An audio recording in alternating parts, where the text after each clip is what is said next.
What is a typical night shift nurse eating? Well, I hate to say it, but a lot of time it's what's in the vending machine. How did you manage energy during those 8 years of 12-hour shifts? Oh my word. How important is consistency to stick to one plan until successful? Oh, it's everything. One mistake, you can't erase it.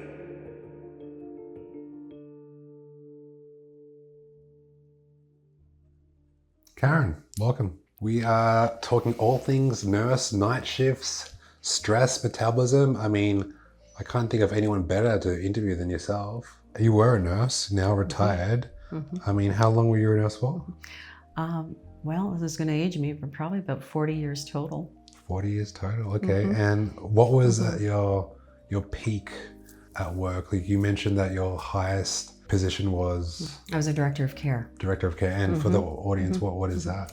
Essentially, I looked after a home health care agency with all the hiring of department heads and ensuring that the quality of care was there for them, that the staff got the education that they need, that the clients that we visited in their homes had the proper care, and then balanced a lot of budgets. Yeah, that was interesting. So maybe you learned the business side of things as well when it came to hospitals? Was that a big thing? It was a very big thing because the company I was working for at that time, we had a private-public financial agreement, and so we still needed to work with hospitals, but they also had the financial, like the private money coming in as well. So it was a little bit of a dance. Okay. Well, 40 years. What got you into nursing in the first place? Yeah, great question.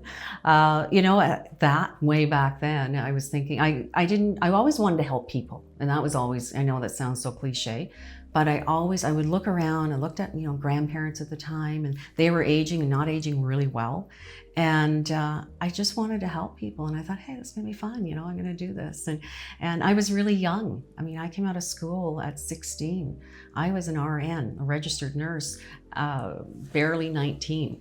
And people thought I was a candy striper when I started to work. A candy what? A candy striper. You might not know that word. No.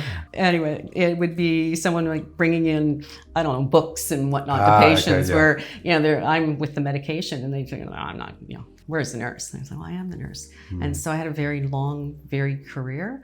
And I worked with everything from like AIDS research, and right when when that was happening in HIV and no one knew what was going on, was all the research part of things. I worked in a burn unit, plastic surgery. I delivered a baby at the age of 20 without a doctor in the house, in the hospital, because it was a small little hospital that I worked at. So I've done a lot, and then I kind of shifted over more into human resources and management, and that's where that led me to the interior health into being a director of care.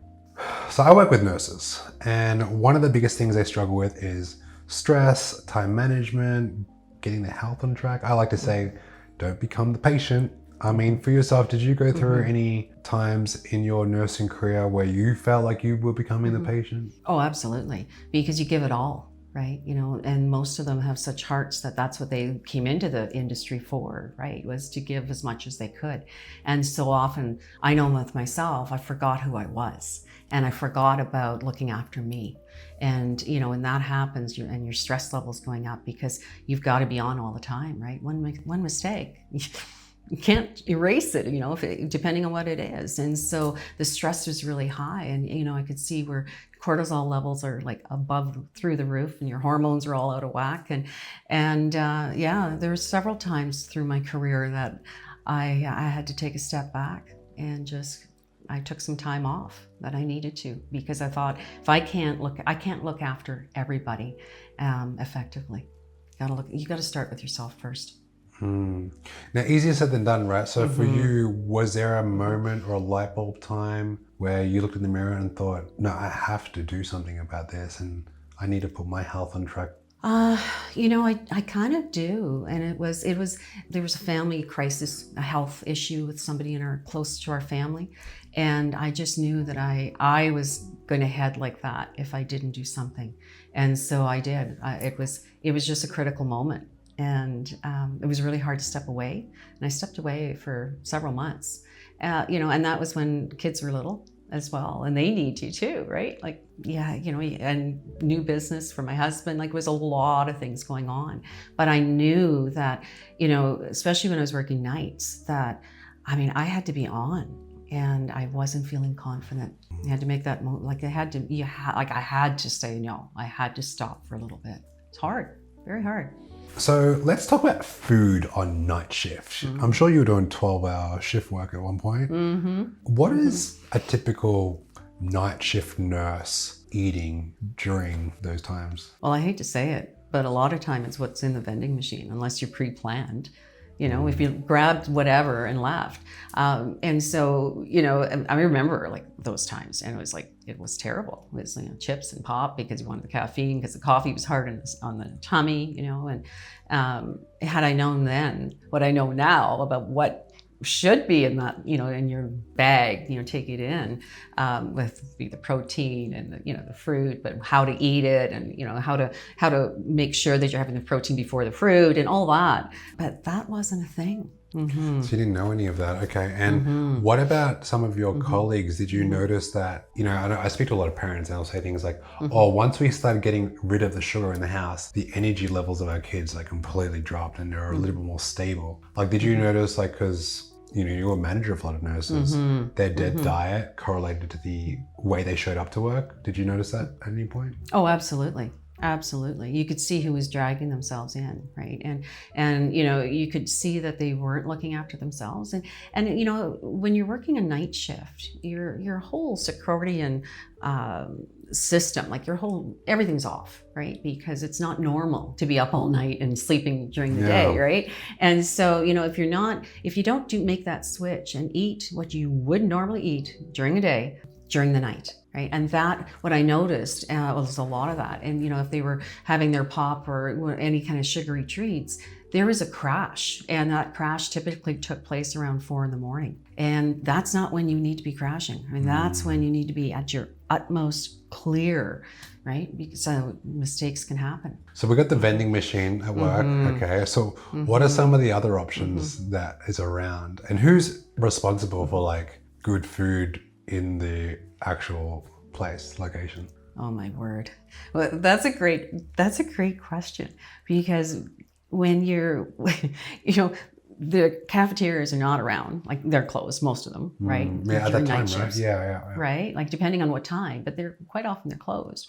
And so it is the vending machine. But if they are open, you know, I always kind of shook my head, because I thought, man, you know, we have a hospital full of nutritionists, and yet, you know, they're selling cakes and, like, you know, cookies and like sugar stuff all day long. And so, who, you know, like, who's responsible? Where's the health part of things? So it really, what I noticed when, you know, Crazy, when I was, when I was working my nights, it was those that were working that brought in the proper food, that they weren't lagging. They weren't, like, you know, the head down on the table. I mean, it's a bigger problem, I guess, that whoever's creating these hospitals are putting like vending machines with like high processed sugary foods, probably to save money. I don't know what it is, but like it just seems wrong. I don't know. It is wrong.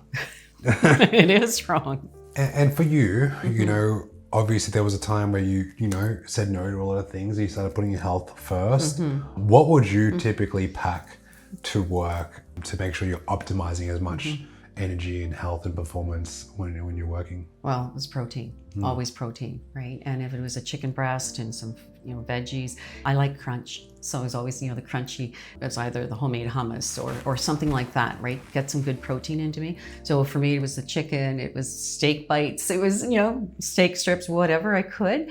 Again, it was because of what, you know, when I had to turn my clock around, that, okay, this is night shift. However, would I be eating? Would I be grabbing, I don't know, a muffin for dinner? No, right? So what would I have? So it was prepping, and that's a lot of the things. You know, I think now, and what I see is like protein shakes are phenomenal, right? Making your own, because you know you can control it, and being prepared. So when I was going through that, it was the chickens, it was, you know, it was the chicken, it was the steak, it was crunchy vegetables, some fruit, because I love my fruit, you know. And sometimes I didn't always. I wasn't always great either. And when you're doing night shift work, 12-hour days, that's 4 days a week, right? How long were you doing that for? Like how many years? Oh gosh, probably the first 8 years. Wow, 8 years of that. On and off, like 12 hours, and you rotate the days and nights. So how do you manage energy? Like I know for a lot of the nurses I work with, you know, we really knuckle down on the sleep. There's only so much sleep you can get on 12-hour shifts, but on the days off, we have to spend catch up, you know, so that would look like 10-hour days of sleeping on their days off, making sure coffee is manageable, like maybe at least 150 grams max per day, milligrams of caffeine. For you, how did you manage energy during those 8 years of 12-hour shifts? You know, it's a great question because I did drink my coffee, just saying, and I probably had more than my fair share. I shouldn't have, right? Because I did feel the jitters and whatnot. But I noticed a lot of for me, what really helped, and again, what you just said with the rest, that was a big deal. And it was unfortunate because you get into that, you know, you're working for literally 4 days, not seeing anybody because you're working 12 hours and you're sleeping for 10, and then you're back to work and whatnot. And then those days off, you want to enjoy it, but you still need to get your rest because you can't play, you know, catch up. And so I know, like for myself, I had a lot to do, I was exercising a lot then. You know, I really was.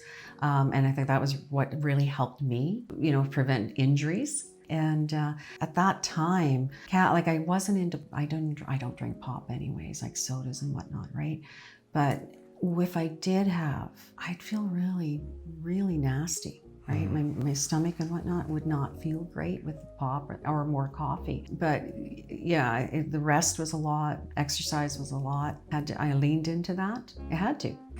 Okay. And did you notice a big difference when you stopped doing the 12-hour shifts and you went back to like just normal 8-hour days? Like did energy increase dramatically, or maybe was your stress tolerance, has that increased and now it's like, oh, it is what it is? Like, did you notice a difference when you went off the 12-hour shifts? Oh, absolutely. Oh, you did? Absolutely, yeah. I think it's all the mindset too, right? It's playing in your mind and you're up all night and whatnot. But I did. I noticed a lot more energy, and I noticed that I had a lot more to give to people too. I hate to say it, but I had more tolerance. You know, when you have more tolerance with people that you should be looking after, they got better care. Very interesting.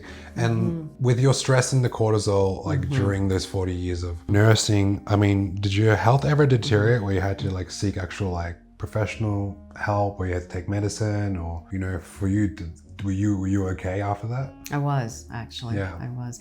I'm very much of a natural person. I'm not on medication. I've never been on medication, perhaps during kids' years maybe, but you know, so I never went that route. But you know, I know that a lot of how I dealt with the stress was exercise, and it was walking. I mean, I was a great walker. I loved to hike. I loved to get outside and whatnot, right? And even then, I was the same. And I had more energy, you know. And with the stress, I know my cortisol level was high. Now I know what I can do to manage it. I didn't know then, right? I wasn't looking at more natural remedies, I suppose, right? Do you see a lot of people take another route, like from the other nurses that you maybe see them take, like were any nurses like taking like antidepressants? Like this crazy story. My little brother, when he was back in school, he's not in school anymore, like maybe 8-9 years ago, he was taking antidepressants because the school educator was giving it to my little brother. And I can't remember how I found out, but when I found out, I immediately felt anger. Like, how do I not know this? And my little brother said to me, because we took him out on holiday because we thought he was mentally, something was happening. And then me and my older brother took my little brother out on a holiday. We said, how come you didn't tell us? Like, oh, my school teacher said I don't have to tell anyone in my family. I signed an NDA. And I thought, wow, what is happening to this system right now? I didn't like the education system as it is. Now I hate it. Yeah. And you're like, wow, putting medication to my little brother. And I think after like a month spending time with me and my older brother, that was enough for him to like not need it. But if we knew earlier, we would have stepped in. So I just thought, wow, if that can happen to my little brother, what the hell else is happening out there? I mean, for you, did you see anyone like go through, you don't have to mention anyone's names, but like people take that alternate route, like maybe not do the diet or exercise, but maybe take a pill because they don't know anything better? Too many. Really? Too many. And when you, like, I think of your poor little brother. I mean, it's so wrong, right? That's just so wrong. But the side effects, right? And that's what I remember seeing. And I still do. I have friends, to this day that, they are on the antidepressants and they are on. And I thought, man, if you can just realize that, sure, there's cases where people need them, right? Absolutely. And I'm What is not that? saying anybody. What is that point? Is there like a test where you're like, okay, above this level, you should be on antidepressants? Like, do you know what that is? Or? I don't. But, I think it's too easy. I'm just saying that it's too easy to write a script these days. Yeah. And it's a sad state because there's so many alternatives that can help with, like cortisol, right? Or help with, because if your cortisol's up, hormones are messed up, your depressed state, right? You can counteract that so easily. You really can with some dedication and work, right? But the side effects, I'm seeing side effects out there from medications that, like, you just want to shake your head. The long list, you see it on television when they're talking about some drug and it's like, what, a minute of like side effects, and that's so sad because it's working. Maybe it's working for the moment, but you can't stay on meds for life, without some really serious side effects. Yeah. What do you think the problem is? Do you think it's the knowledge, the education of like understanding how important good health, good exercise, good diet, good sunlight, good sleep, or do you think it's just too easy to get a prescription and maybe when you're presented with two options, people just, human nature, just go for the quick fix? I think that's it, exactly. It's that instant gratification, and we live in a society where it's instant gratification, right? You don't want to work for it anymore. And, gosh, there's some meds out there right now that if people knew, and I guess some people know what they're taking, but again, it's, I can drop 20 pounds and, the first 4 weeks. Ozempic wasn't around when you were working, right? No. But no. Like it's everywhere now. It is everywhere. And what do you think about it? Oh my gosh, the side effects, what I'm seeing, it's so unnatural. It's so unhealthy. One of the meds that is very, very popular these days, there's actually venom. There's a snake venom in there. Okay. Right? I don't even know if we should be talking about this, but, and what is it doing? It's paralyzing the gut. And so, yeah, they're losing weight. But the side effects and the long-term effects is not learning their lifestyle. They're not understanding that, look at what are you eating? Where are you shopping in the grocery store? Are you shopping on the outside aisles? Stay out in the middle because that's where all the processed food is. And, when you look at what's happening, because again, I think, it's just so easy. You write a script, take it, yeah, losing the weight, but it's what are you going to be when you stop taking that? What's it going to look like? You haven't learned anything. I think people forgot how to think for themselves. I just got back from Europe, and when I'm in Europe, they don't think they need medication because no one's overweight there. No. Everyone looks healthy, fit. They want to be outside. And when I come to like North America, it's sad. Like especially America, I'll go to like a restaurant and I'll look at the menu and think, oh, the healthiest meal is 1,000 calories. Something's wrong. And it's just, if you know better, you got to do better. And I mean, for you decided to make a decision to eat right, do the right things naturally. I mean, was there a person that came into your life? Like, what was the thing that got you into the natural remedies and just looking after yourself holistically? It was a person. And I'm going to go back, but it was about a year now. And I was kind of looking after myself. I thought I was doing all the right things, but I wasn't realizing what I was putting into my body. And I was playing pickleball 4 days a week, 2 hours a day. I was a fiend out there, right? But nothing was moving. Like I was not able to drop the weight, I guess. So again, if I had you in my life then, that might have been different. But it was a friend of mine that she was on meds, and she's young. She's younger than me by probably 20 years. And high blood pressure pills, and she was having migraines, and she was doing all this. And so she started on a program, and literally, eliminating sugars and a lot of the white pasta, white breads and everything that's processed, right? And a few other things, obviously, were natural products that we have at that time. And she started not only dropping the weight, but the headaches were going, right? We're 2 neurologists couldn't help her. Like one of her migraines lasted, right? Yeah. One of them lasted, and I'm not kidding, it was I think it was like 28 days. How do you function with that, Yeah. right? Without being thrown more meds. And so when she was able to balance her hormones, I'm going, wow, like what are you doing? This is crazy. And so that was really the turning point for me when I saw her journey, and literally she really turned her life around, and she's just amazing. I mean, you know, she's dropped many, many pounds. That's what really sparked it for me. And and I went, okay, I'm ready. I wasn't feeling great prior to. I wasn't getting off the floor playing with our little grandbaby, the energy, all that. Yeah, as you're talking, it makes me emotional because like health is something that a lot of people take for granted. I know I have taken my health for granted at some times in my life, but you know, knock on wood, we're both like pretty physically healthy and strong. And we were able to commit to the things that we knew that were going to keep us healthy and fit and strong. And the result of that is to not be on medication. The result of that is not to visit the doctor every 3 months. And the result of that is not having anxiety or fear that we might have a year's left because our health is on the, like, we don't have that. No. And as I think about it, I'm like, I don't think a lot of people have that. And if they just make 2 or 3 decisions, they can change their life. Absolutely. You know, so if you are someone that's struggling to get your health back on track, you don't have to go to a family doctor. No, I went to a family doctor. Just like it was a physical or whatever, prior to starting what I was doing, right? A healthy journey, basically. And he said, oh, your cholesterol's kind of starting to climb, Karen. Oh, your blood pressure's, and I thought my blood pressure's not climbing because, I'd always had low blood pressure, right? I'm not a meth. He said, well, we might need to prescribe you something. And I went, well, he's been a doctor of mine for years, right? And he knows that I'm kind of stubborn in that way, right?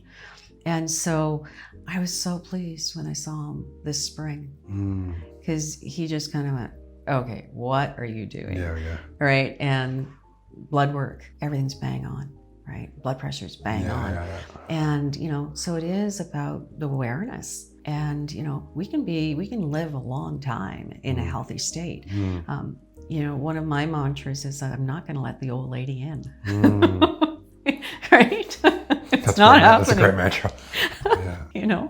It's not happening. And so there's a lot of people out there that I think they just need to know that there's alternatives. Yeah. I saw my mum go to a family doctor and I just sat in the room. I didn't say a word. The image looks weird. Overweight family doctor, helping mum get fit and healthy. Just image looked weird. I was like, I can't comprehend.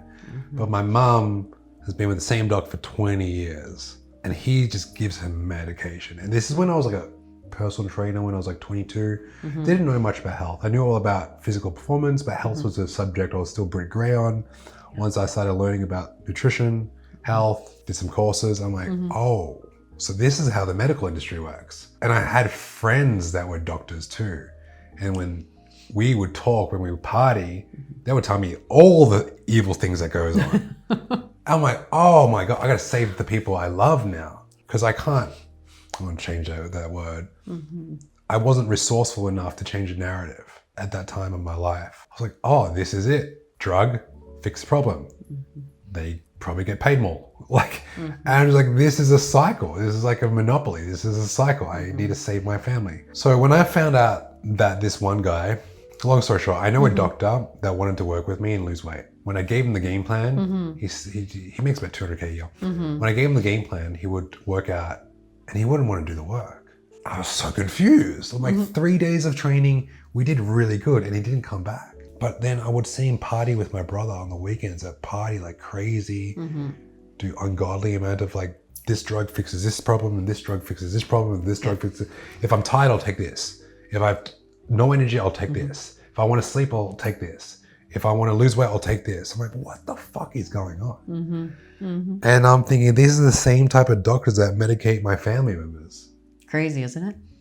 Then I'm like, what is health? And then I have this platform, and one of my biggest purposes and passions is to deliver this message to the world because people don't know this. All they know is follow my family doctor. I mean, we have physicians in the family too, and I love them to bits. and they're young. And, I had that conversation not long ago, and I said, well, how many courses or how many years or how many semesters, let's put it to semesters, do you take with regarding minerals or vitamins? Minerals are one thing, right? But vitamins, and how vitamins can affect your health. And she's going, maybe 2 days. They don't know. And it's frightening. They do not know, right? And so, and with medication, just as you said, it masks. All it does is like putting a Band-Aid on. It doesn't help.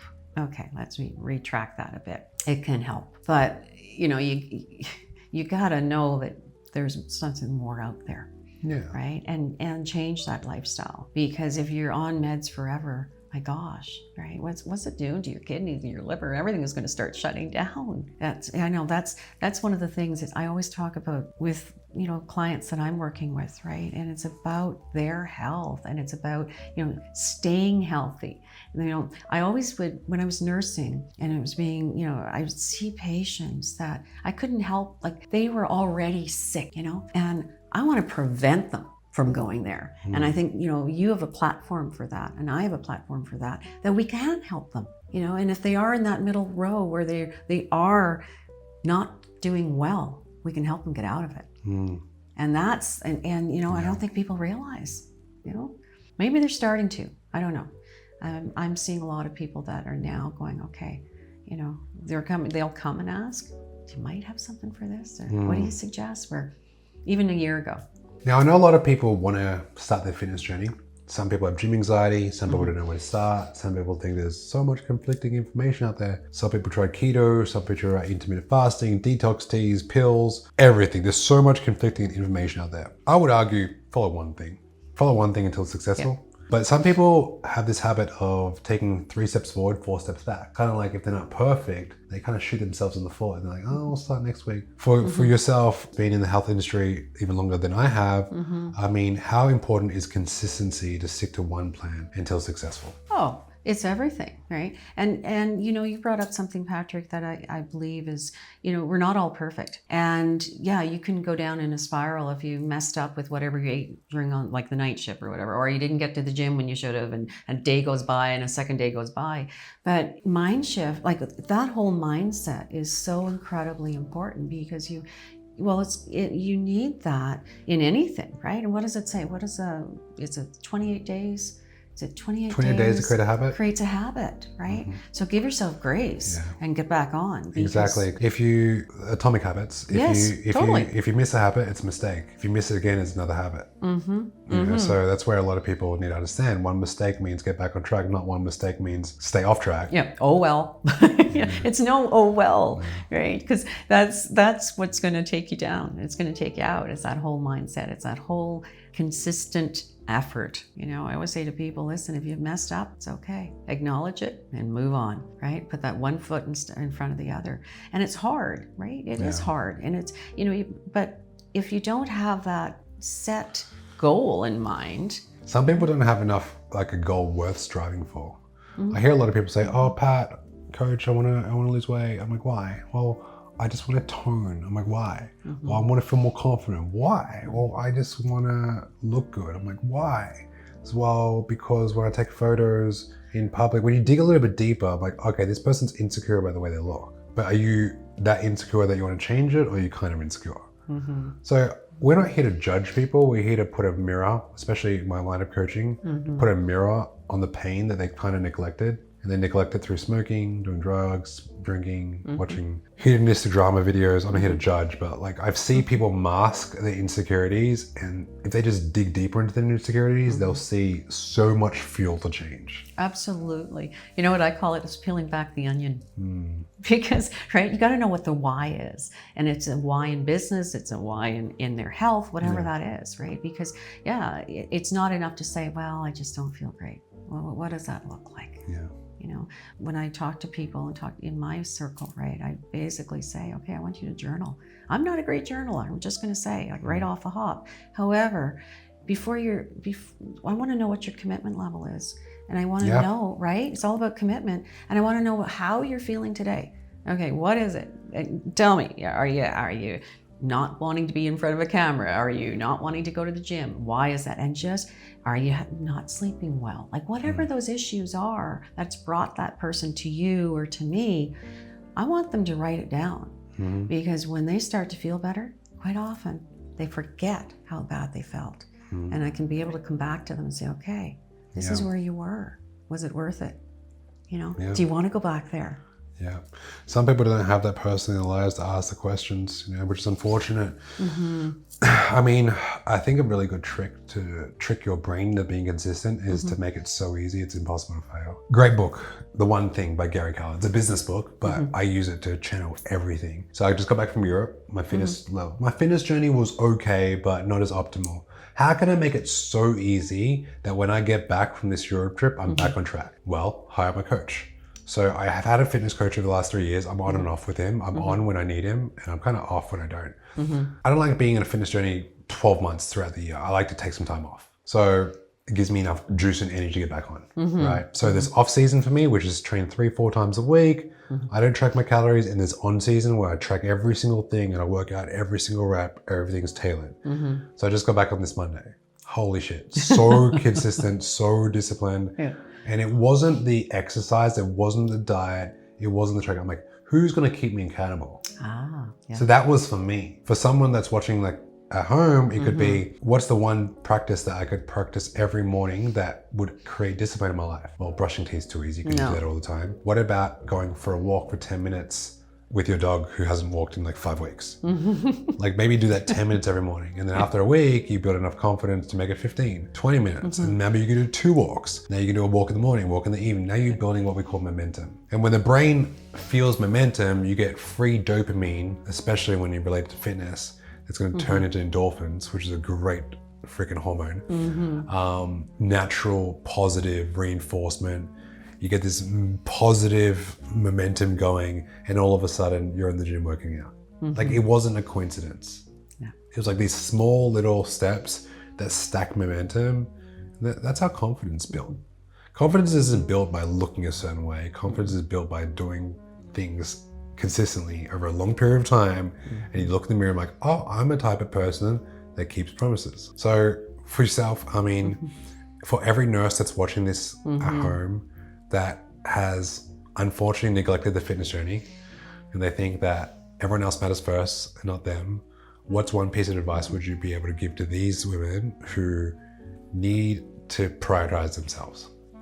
Okay, great question. And I think they need to start prioritizing. I'm going to say a reason why and what that could be. And I think because if they don't prioritize themselves, and even if it's half an hour of doing something for themselves, like you were saying earlier, it could be walking the dog, it could be, whatever, sitting out in the backyard, in your garden, exercising, whatever that looks like, right? Because if you don't, and you carry on with your family life and everything else, you're going to lose a part of yourself because there's so much stress in your job. Like as nurses, there's so much stress, right? Shift workers. And the cortisol levels are through the roof. Your hormones are all out of balance.